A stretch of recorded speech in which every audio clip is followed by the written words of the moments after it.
Being diagnosed with PCOS has been a very confusing journey overall. And one of the most confusing aspects to me still is how often PCOS is talked about with blood sugar, and in specific, why everybody is constantly telling you to balance your blood sugar and what that actually means. I keep hearing things like make sure you eat more protein or don't eat carbs by themselves, but nobody really explained why blood sugar mattered in the first place or how it was ever connected to my hormones. So, why does everyone talk about blood sugar when it comes to PCOS, and what does balancing it even mean?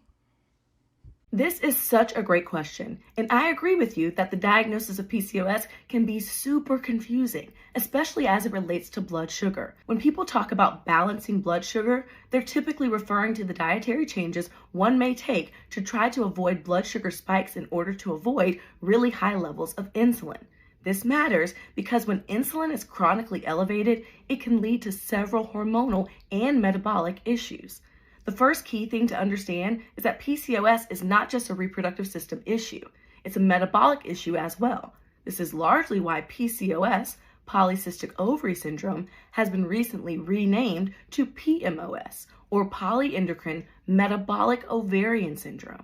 This change was done to better reflect the systemic nature of the condition.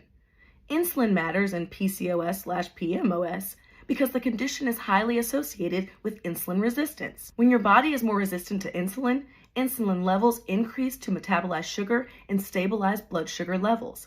This leads to hyperinsulinemia, or elevated insulin levels in the blood. Elevated insulin sends a message to ovarian cells to increase the production of androgens. It also acts on the liver by reducing the production of sex hormone binding globulin. This increases the amount of free testosterone. The high number of androgens leads to increased central and visceral adiposity, aka more fat stored around the belly and internal organs, which further worsens insulin resistance. And it continues in a vicious cycle. This cycle drives a lot of the characteristic symptoms of PCOS: hirsutism, which is increased hair growth, acne, ovulation issues, and diabetes risk. So PCOS and insulin are very strongly related, and blood sugar control is an important part of effective PCOS management.